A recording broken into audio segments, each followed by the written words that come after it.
علی کی مولائیت سے بغض کا نام کربلا ہے. اگر علی کی مولائیت سے بغض نہ ہوتا تو کبھی بیویوں کے سر سے چادریں نہ چھینی جاتی. اگر علی کی مولائیت سے بغض نہ ہوتا تو کبھی سکینہ کے منہ پہ تماچے نہ مارے جاتے. اگر علی کی مولائیت سے بغض نہ ہوتا تو کبھی سید سجاد کے ہاتھوں میں ہتھکڑیاں، پیروں میں بیڑیاں اور گردن میں توق نہ ہوتا.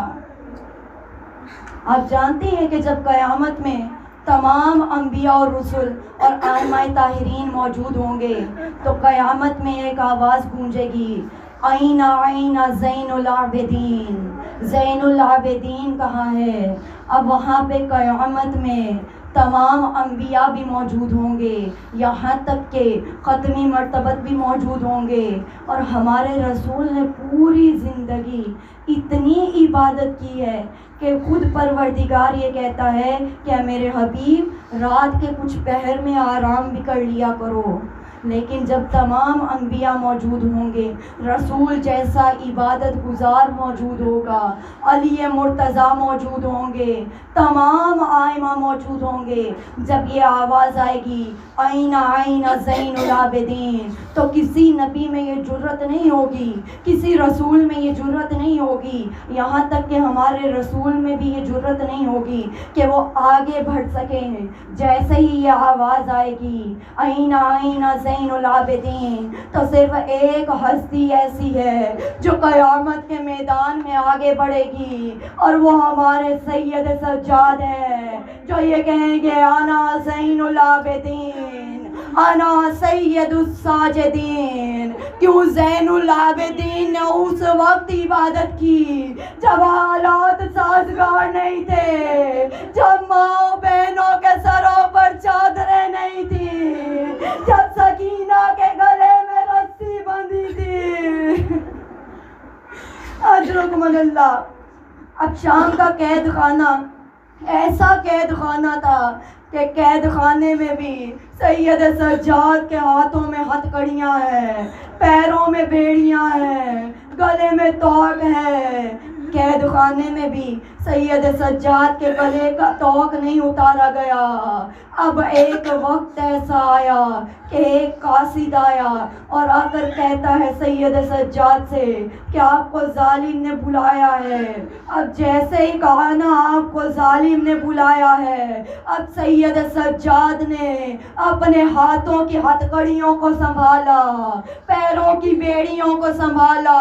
اب سید سجاد اٹھے اور قید خانے سے باہر کی طرف چلے کہ ایک دفعہ سیدہ زینب نے سید سجاد کے شانے پہ ہاتھ رکھا، ہاتھ رکھ کے کہتی ہیں بیٹا سجاد ظالم نے کیوں بلایا ہے؟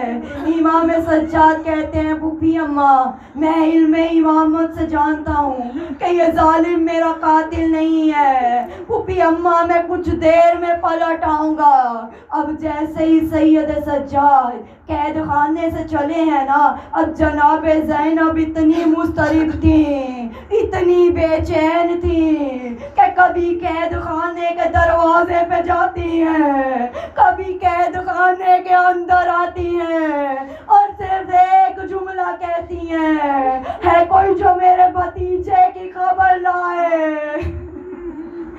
اجرکم اللہ. اب جیسے ہی سید سجاد ظالم کے دربار میں پہنچے، ظالم استقبال کے لیے کھڑا ہو گیا اور کھڑا ہو کر کہتا ہے، مولا سجاد سے کہتا ہے کہ آئیے اس تخت پہ تشریف فرما ہو جائیے. اب جیسے ہی اس نے یہ کہا، سید سجاد نے بلند آواز سے گریہ کیا اور کہتے ہیں ظالم میں اس تخت پہ کیسے بیٹھ جاؤں جس تخت کے نیچے میرے بابا حسین کا سر رکھا ہے. اجرکم اللہ. اب یہ رہائی کا وقت تھا. اب ظالم نے کیا کہا کہ ہم آپ کو رہائی دیتے ہیں.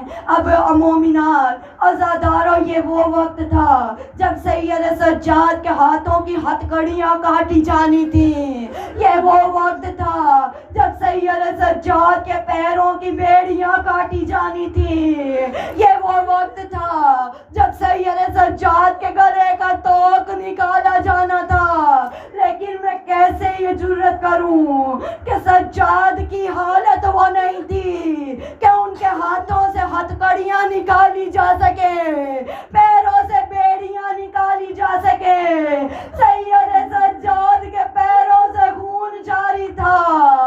اب ایک مرتبہ لوہار کو بلایا گیا. جیسے ہی لوہار آیا ہے, اب سید سجاد کی ہاتھوں کی ہتھکڑیاں کاٹی جانے لگی, پیروں کی بیڑیاں کاٹی جانے لگی, گلے کا توق نکالا جانے لگا. لیکن مجھ میں یہ ہمت نہیں ہے, یہ روایات کے جملے ہیں, مجھ میں یہ ہمت نہیں ہے کہ سجاد کی کلائیوں کا کیا حال تھا, سجاد کی پنڈلیوں کا کیا حال تھا.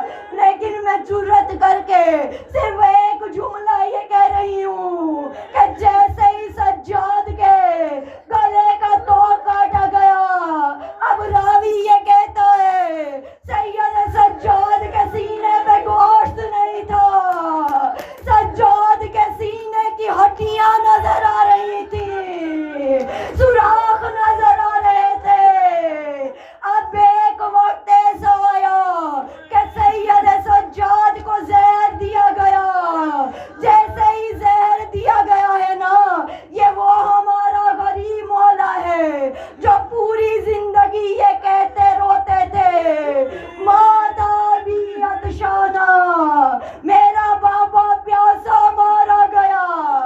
اب جیسے ہی سید سجاد کو زہر دیا گیا, اب آپ جانتی ہیں عزادارو, جب زہر دیا جاتا ہے تو ہونٹ خشک ہو جاتے ہیں. جیسے ہی سید سجاد کے ہونٹ خشک ہوئے, امام باقر علیہ السلام سید سجاد کے قریب پانی کا کوزہ لے کر آئے. جیسے ہی پانی کا کوزہ آگے بڑھایا, سید سجاد نے کہا بیٹا